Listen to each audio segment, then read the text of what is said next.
we'll move on then to Pool D, the final pool, which is Pool D, and it's Pool D for Pool of Death, because it is the Pool of Everybody's Death. been calling Pool C the Pool of Death, but this is great because it has 2 of the top 3 Tier 2 sides. That's what's interesting about it. And 2 sort of potentially somewhat flaky Tier 1 sides. Yes. It's not like it's All Blacks South Africa, Fiji, Georgia. No. It's Wales, Australia, Fiji, Georgia. Yeah. And that's got an interesting flavour to it. We will start just by giving a mention to the unlucky boys at the bottom. Poor Uruguay, who are a team we watched them earlier in the year in the Americas Rugby Championship. They're an exciting Tier 2 side. They similar to what we've been saying about all Tier 2 sides. You have more of a chance if you're throwing the ball around and trying to score tries than if you're trying to tighten up and play a bits and pieces game like that. They do throw it around. They look downright Argentinian when they're in flow. They look very similar. Yeah, fast and quick. Well, quick and just accurate with their passing game. Yeah. What they are also is small. Man for man, they're tiny. Like they got bullied by the Brazilian scrum in the Americas Championship. The Brazilian scrum was a little viral. It was a little hit from that championship. They had a good scrum at Tier 2 level, but like Georgia, you know, and Georgia being their closest rival in terms of team they could compete with, it's a bad look. Yeah, I mean they're gonna like it. There, as we say, there are levels to this game. Yeah, there are. You know, if you put there's obviously Irish domestic championships. If you put one of the sides from the All Irish League into the Pro 14 for a couple of games, they would be shocked. Yes, it's another level. Yeah, it's the same way when you take someone from the Pro 14 and chuck them in the Champions Cup, they're shocked. And then similarly, the Champions Cup up to the Six Nations, shocking as well. And this is the highest level. These are not just Tier 1 sides. These are Tier 1 sides that are primed and ready and conditioned to peak right now against you. Yes. You little Uruguayan man. Yes. And guys are going to be playing for their places in quarterfinals. Georgians playing for pride, perhaps if things go wrong for Georgia, maybe their only win of the tournament. Could potentially be. Fiji are going to be looking to throw the ball around and do Fijian things like they always do, and will doubtless do them against Uruguay. Yes. It's a horrible matchup for them. But you know what? They're a nation on the rise. They're going there to learn. They're going there to have fun. Yeah, they've earned their right there. They qualified. They got there. They're going to experience it. They are here to take part as opposed to take over. Yes. They are there to enjoy the experience and hopefully get a few plays off. Yeah. And learn. But I'd back them to score 1 or 2 tries. But they're going to be shocked by the Everyone physicality in that group. Yeah, because it is. Even Fiji are physical. Exactly. They've worked on scrum time and Kunatani is going to just be perping guys out of the way. I mean, it's a grim picture for Uruguay, but they're there to have fun. Yeah, and to be honest, they're adding good colour to this group because they play in good style. They do really effortlessly good to watch. So I think even all the games, Georgia on their toes. Yeah, exactly. May catch them out if they can grab an early try against Georgia. They'll make it nervy. It's not going to be something Georgia will want. Anyway. No, for sure.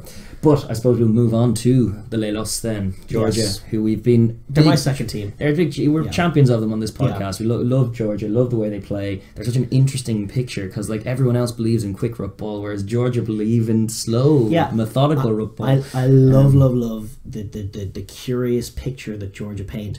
It's hilarious because they so rarely get to play the top teams, and it just has tended to take a very similar Tier 1 v Tier 2 picture because, as I say, there are levels to this game, and they're playing at a lower level consistently, which is frustrating. But they're also consistently romping through that. The degree to which they have coloured that Rugby Europe Championship and made all the other sides in that championship submit to their slow will. Yes, it's been a fantastic look. It's their own kind of All Black dominance that looks so different to how other teams who are dominant in tournaments make them look. Yeah.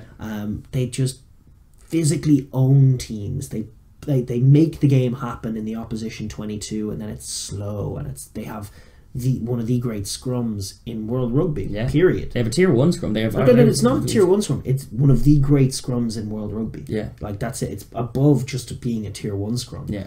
It can shock some Tier 1 sides. Like Scotty Co from Australia, who's a very good scrummager, is going to have his hands full. The Welsh props who are floundering for form, they're going to have a handful. Yeah. In the scrum. It's everywhere else that lets them down, really. Well, yeah, they are physically up for it. Yeah. When they get down into the opposition 22, and we saw this a little bit against Scotland in their warm-ups, you got a little insight into the picture that they're trying to paint. Mm-hmm. They need to get down into the opposition 22 and have the ball and then make it slow and suck the oxygen out of their opponents and very slowly build their way to a try. by physically dominating teams. Yeah. And they are physically dominant. Once the contact happens, they're very, very strong. Yeah. Very strong guys. They're all wrestlers, yeah. Yeah, elite strength. Yeah. But I think in order to make that game work, they have a couple of missing links. They have obviously a less than stellar kicking game. We saw some improvements on it in Murrayfield. Yes. I actually think their fullback Soso Matiashvili, who got a good few plays off in Murrayfield, is pretty crucial to what they do. He's a good counter-attacker. He's got a good boot on him. He needs to, but he has had some soft moments as well. He needs to be in form. We need to see the best. Him and Lobzanidze as well from 9 needs to be kicking better than he had been. Certainly in Tbilisi, he was the only kicking option they explored, and he kicked loosely. And Scotland are going to eat that up. And Tato Absendadze as well. They, to be honest with you, I don't think they should be kicking off 9 much at all. I think it should be Tato Absendadze and Matiashvili doing that kicking for them. But they need to put themselves down in the opposition half in order to get it to work. Yeah. And then they need sharper hands in terms of sloppy knock-ons or no, this group is too good. Yeah. And then defensively they need to be stronger. Yeah, that's to make a physical game work. And actually, once the tackle happens, they're great. You know, once they get a hold of a guy, they pick him up and they throw him backwards. It doesn't matter who he is. Yeah. But in terms of their spacing and their line and speed, even some of their defensive breakdowning, they don't harry and harass like what you see Wales do or something. Yes. They don't get their hands in there and make it messy and slow so that they can aid their line speed. So there are, you're right in saying, a few missing links that you would have liked to see. And I think, just in this 4-year cycle, I would have loved to have seen maybe like a world-class 10 emerge for them, so that they can play some proper 10-man rugby a la Munster 08 kind of vibes. This is it. Their front row is obviously crucial. It's going to be great. Their back row is going to be the making or breaking of it. Becca Gorgadze is I should say, is a very good player at 8. Has been there for them forever. It's a massive shame that they lost their barnstorming number 7, who was their form back rower. Yes. But they have Giorgadze, who's a very useful operator at 6, and Mamuka Gorgadze, who's come back Godzilla and is exactly what you're describing, a veteran who harries at the breakdown and gets steals, and that's huge. More than his ball carrying game. The young lads can ball carry. You used to be the ball carrying guy. Get in the breakdown. Get in the breakdown and harry. Make it slow. Yeah. That's Mamuka's job. Yeah. And if you can see that picture, that's where the signs of the Georgian victories come from. This is it. Yeah. They've decided it's been building. They're one of the top 3 tier 2 sides. They're going to be infinitely frustrated by the fact that floundering Fiji form left them qualifying as a 4th seed instead of what they should have been, a 3rd seed. Yes. And then they inevitably drew them, but regardless, not automatically qualifying for the World Cup would feel like a step back for them. It would, yeah. So, that's why their cup final is against Fiji. I think they're gonna give it a go against everyone. Oh, they will. They'll definitely dominate the scrum. They have the best scrum in the pool. They do. But it's everywhere else, and it's the fact that they can't. That similar to Ireland, like when teams go ahead of them, it takes them so long to score. That they just it's. It's less. Like they have to own the game for longer. They have to own the same point you were making. If you're a tier 2 side and you're going to try and play it slow, and Georgia are the best at that at tier 2 level, because they're not going to be shocked by the physicality of tier 1 because they are sides. based on it. They're a physical team. They're based in Lalo, their national game, where it's like no kicking, no passing, just run into each other and we'll wrestle. But unlike the US, they're not going to be shocked by the physicality team. Sure, they've trained with the English pack. Yes. So they are well used to the physicality. It's actually the speed that's likely to shock them. That's what catches them out more than anything. It does, and I think it's right that we have them 4 rather than 3, even though I think the ranking wise they're the other way around. It's just in my head, the winning conditions for them are such that they're it's less likely that they manage to do it for longer. The track doesn't suit them. The humidity doesn't suit them. Exactly. It's Japan is a Pacific island nation, and so is Fiji. Yes. And Georgia's in the middle of Asia, or the Asian European border. It's pretty much on that border. So it's just mid-continent, very different from. They do have hot weather over there, but very different from a Pacific island nation and a longer way to travel. And hotter conditions for an attritional side is never what you want to see. No. So all of it's not really coming up Georgia for this year, despite us being really optimistic. Their opening day against Wales. This pool, more than any, is so tough to predict, because I think legitimately that on their day, like we were talking about with these tier 2 sides, is that they need more stuff to happen for them. It's less in their hands. They do need to catch teams off guard. But on their day, Georgia can beat Fiji, Georgia can beat Wales, and Georgia can beat Australia. And, you know, people will scoff at that, but it's true. The last time Georgia played Wales, they pretty much beat... Well, they should have damn won. near beat They were over the line. in, There was arguments for penalty try. Yeah, near beat them in Cardiff. Australia can be flaky at the best of times and can be physically beaten up by big teams. Definitely at scrum time as well, can struggle sometimes. Georgia are more than likely going to lose all 3 of those games, but could win them. Yeah. And that's why this group is so fun. That's what makes this group so cool.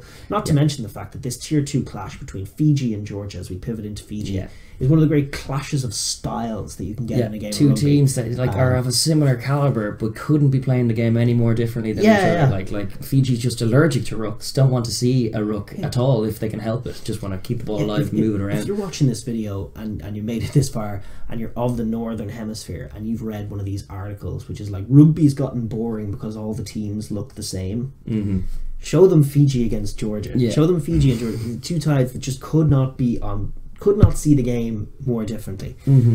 For Fiji, John McKee has made them street smart. They have a better defence than they used to. As you said, set piece, working on their set piece.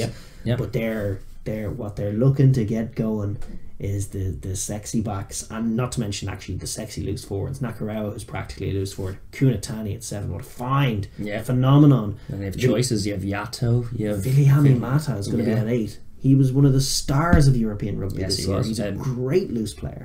And then the back line, oh my days. Botti and Radradra in the centre. Josh Tuisova, Vitakani in such good form. Who knows what they're going to do on the left? Give Patrick Osborne a run out. Maybe go for Nkosi. Gonova, what a player. What a player to maybe miss out on the team, you know, like they can offload, they run great lines, they attack, they attack like a lot of other teams, they attack, but less like Japan and Argentina. It's not raw speed, it is speed when it gets going, but it's this lovely combination of physicality, crazy offloads and angle running. Well, it's intuitive. And footwork. It's intuitive play. Like they all run great sport lines because they're all expecting the offload. So they're just on a wavelength that's fundamentally different to what Georgia is. But most teams as well. Like no side can offload like them. No, they create things that are a picture you don't see in other rugby games, and they tend to show that picture at the World Cup. They're another one who has World Cup pedigree. Obviously, that great win against Wales. They've been to a quarterfinal before. They are a consummate rugby nation. This is their national sport. They are in the sevens game. Champions. They're Olympics champions, so they'll have no fear of the world stage. They know that they can compete in this rugby game on the world stage, and I think there's every reason for them to go into this very, very confident, especially based off things like the win in France at the end of last year. Awesome for them because it was such a defensive display, which is traditionally not a strength of theirs, but they've improved. Developed a solid halfback pairing. Whoever they go for at 9, it's actually quite tight. I think they'll go for Frank Lamani. Lamani seems to be the incumbent, but they do have Sinioli and Madawalu. Madawalu could be a good benchman. I like him as a 21 kind of option. He's good, and he does cover wing as well. Vola is getting better and better. Has benefited from his time in Racing significantly with Finn Russell. And Racing do play a kind of vaguely Fijian style as well. They're pretty loose. They throw it around. Have Fijians on their team. Vakatawa. So there's that element to them. They are more polished. They are more structured. But their best hope is to mix it up and make things happen on offense and catch teams out. Radradra, I mean, we've mentioned him before. One of the most exciting players in the game right now. He's awesome. He's very, very tough to stop. It's very rarely you see him lose contact. Neither James O'Connor nor Jonathan Davis are going to enjoy their afternoon lining up opposite him. No, that's for sure. No, he's an absolute monster. He was in rugby league for years as well. He switched, he's just one of those supreme talents, and he looks, when he's in the mood to get things going, he just gets things going. And you saw that. Which PNC game was it? It was one of their last ones that he played. I can't remember because they were kind of keeping him under cotton wool for a while. But when he did kick it out, it was just wonderful to see him take it to the line and then just effortlessly get over the gain line, but then also get the hands free and get something out. He is such a good inevitably, and he's tough. He's world class, and there are world class operators throughout. Because as we'd said in one of our previews for one of the Fiji games early in the year, they're one of those teams where all their players are playing professional rugby mostly in Europe, but also in Super Rugby. But at that, not only are they playing professional rugby, they tend to be the talisman, standout playmakers in the teams they're in. You're looking at Mata in Edinburgh; he was the spark that turned them from quite a bludgeoning kind of physical direct team to one that can make stuff happen out of nowhere. One of their main distributors, exactly, and that's the same. Like Yato in Claremont is a great operator for them as well. Like they're Nakarawa, Karasing, it's constant through them. Like they have playmakers. They actually have pretty good strip men as well, men who can steal the ball in the contact. So they're much more polished all around the park than they were, and they have that same attacking flair, if not even a little better than they always had. So hugely optimistic time for Fiji. They've obviously been sort of, off the back burner since the PNC played one game against Tonga. But they're now going into this. They got a bit of a hit of confidence. The Japan for. game probably hit them a little bit hard as far as confidence was concerned, and then in their next game they were kind of forcing it a little bit against Canada and probably didn't put as good a showing in as they ought to have. But the games against the Maori All Blacks will stand to them as well. They got that win in Suva, that was awesome. That going back to that French display where it's all based on defence. Yeah, they have a lot of reasons to be polished and confident. Compete with Tier 1. They can compete with Tier 1. Their dream will be the quarterfinal. But their goal and mission, first and foremost, is to secure third place at the very least and get that automatic qualification that they didn't get last time. Which means the Georgia game's huge. Yeah, they're flowy fucks though. They're not going to be singling out one game. No, they're just going to be playing. No, they're just going to be playing footy. Yeah, that's what they do. They always have that great habit of, like, even if they're 40 points to 0 down, it's like space, try. Yeah, they'll just go for, like they don't they don't really. Actually, I was going to say that, but actually, in the Japan game, you actually did see them get rattled by being behind a bit more because that's what comes with expectation. Yes. I remember Naya Salevu in a 13 for them in place of Radradra losing the plot entirely. Yes. So they actually they have put a little more pressure on themselves to be at that level. John McKee has raised the standards for them. But yes, they're going to be playing the game. They're going to be looking to beat everybody. They're going to want to because they don't know what kind of form they're going to meet Wales in or Australia in. Yeah. And they know that if they do meet any of those sides in bad form, they can win. Yeah. So this isn't a case of we target some games, we target others. Like, they're not going to be like, we'll focus so much on the Georgia game and then lose to Australia by like 5 points and be like, damn, we should have won that game. Where were we? They're going to be going for all of these games. They will. They're going to be going for 4 wins on the map because they can compete. Yes, they can. They have world-class players. Their squad is as good as anyone's. And I'm optimistic for their chances. I really am. I think they have a good chance of escaping this pool. They're up there. They have the history. They're more so than Georgia. They have that well to go to where it's like, hang on, we've beaten Wales before in the pool stage and got out of the group. And actually, that's an interesting stat. Is the last time that Australia, Wales and Fiji were in the pool together was in 2011. 2007, sorry. And it was Australia and Fiji that got out of that pool. That's right. Wales lost it. That's right. And Fiji put it up to South Africa, the eventual winners of the tournament, in that quarter-final as well. Yeah. Don't sleep on the Fijians. Not that you ever would. Don't sleep on the Fijians. Most talented men in the game. Yeah. But we'll move on then to the Wallabies. We will. The Wallabies, who are currently, like, they've been floundering a wee bit in this. If you're talking 4-year cycles, then they're the no hopers. But we're not talking 4-year cycles. We're talking Wallabies, and we're talking World Cup Wallabies, and that has pedigree and history to it. They found a little something. They found actually in James O'Connor, who seems to be in great form and is playing like a really traditional 13, really great link man and a good offloader of the pill, with good vision. And then they have like a barnstorming, in-form, classy inside centre in Karevi. Yes.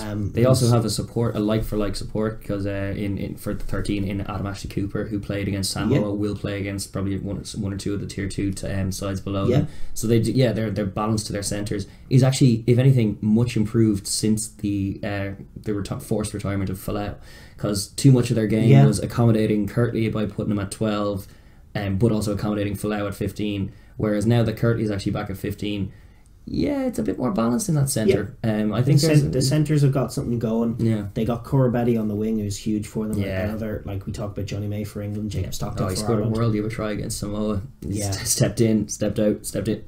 He's the guy. He's the guy on the wing.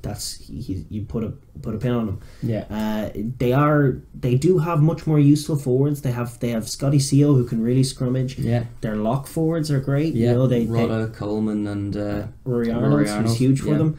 Obviously, they can go back to that Brumbies well of having a great maul. Yes. So they have more avenues for success up front, and obviously David Pocock is huge to have back in the team. He's been missing for them for a while, and he is their world changes the game. He gives them that potential of just jackal, yeah. especially with Hooper not doing that as well. much. I think Hooper plays much better with him there because he's freed up to do that a bit more. He gets 1 or 2 steals in a game with Pocock because they're both at it together. It works in tandem. Yeah.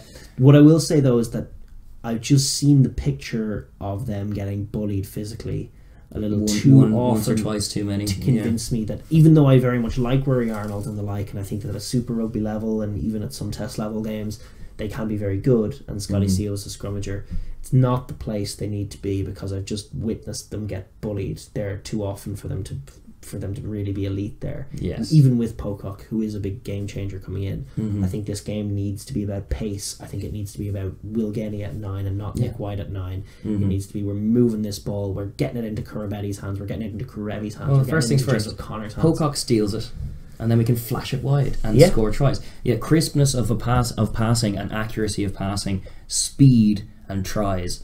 That's what Australian success has been built on in any World Cup. They're collectively as a people, they just have a great sense of where a try is. Like, it's something that I think Ireland could learn from a bit. Like, even listening to their commentary, like, their commentators have definitely got their flaws. There's definitely some partisanship in the Aussie commentary. Biased commentators. There's a little bit of that, yeah. But one thing that, but and sometimes Kearnsey can be a bit moany, and I don't like that tone. A bit, no, come on. Kearnsey's a very low. Let me caveat that. What I will say is that when a break happens, all of them in the commentary booth know exactly where the ball should go for the try, and if it doesn't go there, they call.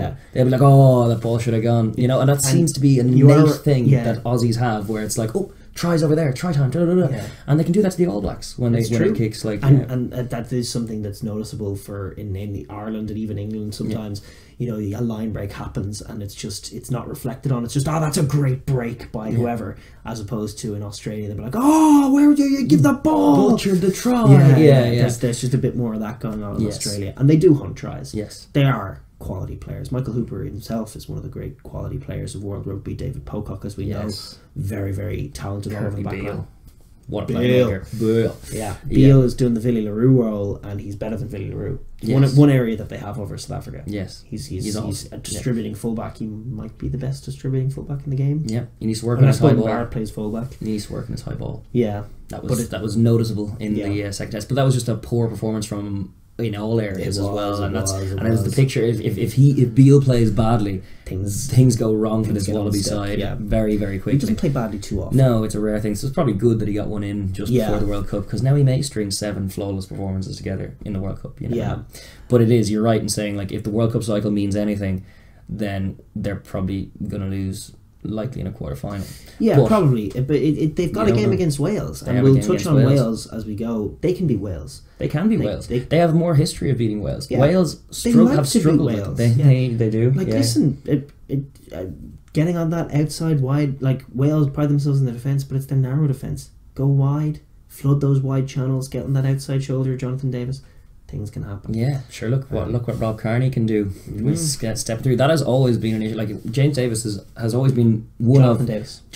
Sorry, James Davis. I just say Jay Davis. Jay Davis. Jonathan Davis is always been one of the more exciting go forward attacking centres. He's great with ball in hand. He has a little drop it on the toe play that's useful too. He can defend narrow attacking play very well. Those centres can come up and in. He can make reads and shut it down tackles from the inside. But it's always been a matter of, like, when teams go slightly deeper and go wide, he's looser on his outside shoulder. When he's operating on his outside shoulder, he can overstep it and get beat on his inside, as Josh van der Fleer did to him in that last weekend's game, and then he can just get a little narrow and get caught by Rob Kearney as he was in that game. It's been consistent. He's been always like Nations. France and Scotland were the only ones to challenge them there. We were frustrated as Irish fans, going like, "Go wide! Why are we running into the Welsh wall all around the rucks when you can try and go wide?" And then, whenever teams do, there is space out there against Wales, and that is one area that Australia will look to attack.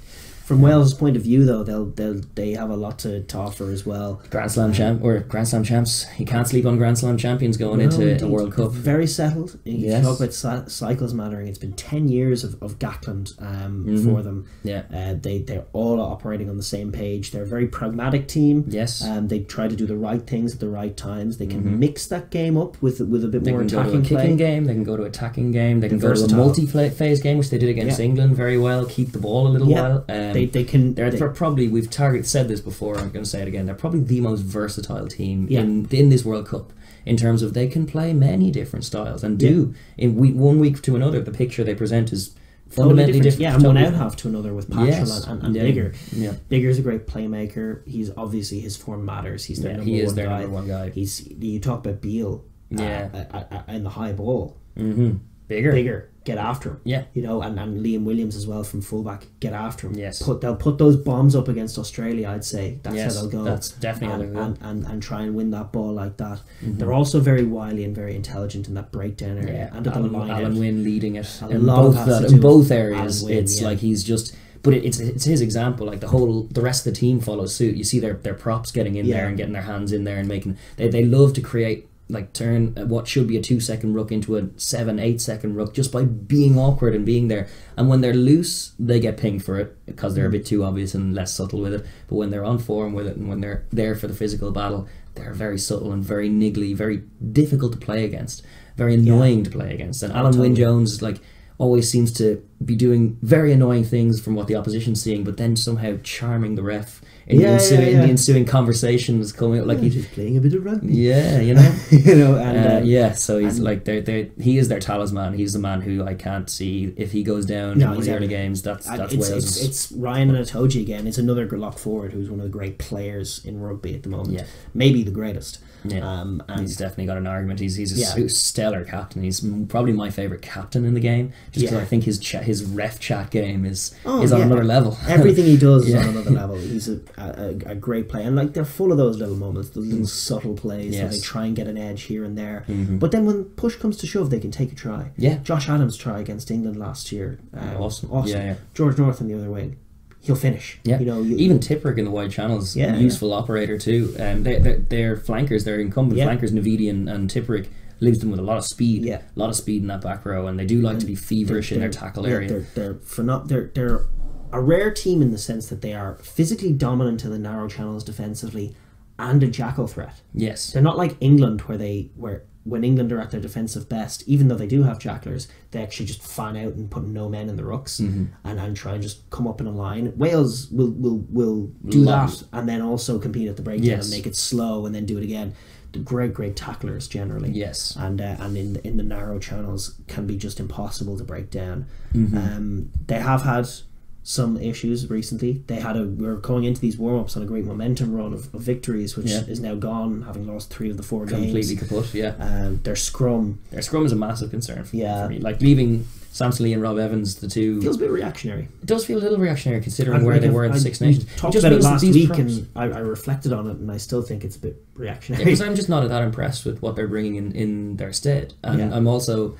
there's something to that well of confidence. Confidence is based on evidence, and if a scrum's going badly for them, these guys who are there won't be able to look back on the time a few months ago in the Six Nations when they were solid and managed to get that going. That's kind of my concern with it, but it is a good sign of depth. We've always been praising them for the amount of depth they do have, and the fact that Gatland's been there for 10 years means there's been a lot of players who come in and played this system. They all, despite the fact that the regions seem like a rudderless mess most of the time, they get into a Welsh jersey and play. It's incredible what Gatland, because the Welsh Rugby Union have been batshit in terms of running things. But Gatland, in his capacity as head coach, has managed to manufacture from chaos a singular purpose and a singular understanding within a squad that is phenomenal, and that goes like 50 players deep, not 31 players deep. They all understand what Wales is and what they're trying to do. And that's an impressive, and it's an intangible, but it's very real, and it's all their success is built on that. I actually think in terms of Wales, in terms of how this pool goes, it's dodgy. There's no question it's dodgy. I actually think they get better the further along they go and the more tighter games get. I think if they can get through this pool, especially if they top it and avoid England, they could become one of the favourites to win the tournament. True. Because of how they are in tight games. When things enter cup rugby, all those wily little plays have more significance. Their narrow defence becomes more valuable. Yeah. Their kicking game is all the more valuable because things just get tighter in cup footy. Yeah. And so that's really what they want. Yes. But as it's in the pool stages, it's a little more, we've got our round robin going, it's a little more loose. And then you've got teams like Fiji and Australia. And Georgia. And Georgia has a scrum. Yeah, it just means that this pool presents less of an opportunity. Like when you look at what Ireland have in terms of a block of 2 games that are their big games, and then they have 2 more that they can kind of rotate. Yeah. Similarly with the All Blacks and South Africa, they'll have 1 big game and then they'll be a bit more experimental. With Wales, they have less opportunity. Wales and Australia, less opportunity to rotate because there are some dicey games. You can't be affording to yank the heart out of the team and then suddenly be bullied at scrum time and have rudderless plays coming up against Georgia. Like that's they open the tournament against Georgia. Interesting. On a Monday. Then the following Sunday, so 6-day turnaround, playing Australia. Then they have a 10-day break until then they play Fiji, which actually helps. That's good. Yeah. And then they're playing Uruguay to round it up. 3 big games to start things off. Yeah. 2 big games in particular in the space of a week. Australia, who they have such a terrible history of. You don't want to be playing Georgia 6 days before a big game against Australia. You don't. If that was a scheduling thing that they'd done themselves, you'd describe it as madness. Yes, indeed. And yet that's what the draw has presented them with. And that's a very they're starting a little later than everybody else. They're on the Monday instead of the Friday or Saturday or Sunday. Yeah. And then, it is against a wily Georgian team. A physical Georgian team. They need to be putting that team to bed, and they need to be doing it early, and then making the game about their wingers, maybe playing patchel, getting wide plays into the game, getting on the front foot. I would much rather see a patchel man of the match performance rather than a struggling tight head story from Wales' perspective, because that can be the picture against Georgia. Indeed. But it's a physical game. If guys go down, that's a losing picture for them. This is why, in terms of predicting the outcome of this pool, I mean, I'm at a loss. Your percentages is Wales, Australia. I don't even know which order that's going to be in. Who's going to win that Wales-Australia game? Yeah. Are Fiji going to throw a spanner in the works and beat either of those teams? Entirely possible. Yeah. Are Georgia going to throw a spanner in the works and beat Fiji or injure a dozen Welshmen? Entirely possible. Yeah. Are Uruguay going to lose all of those games? Yes. That's the one thing I'm almost certain about. It's cool, but everything else is up for grabs. I think if push comes to shove and I was to make it a prediction, I would say it's so tough. It's still so tough. It's so hard to read in. We don't know if Wales are on a bad momentum patch after these 3 and 4 losses.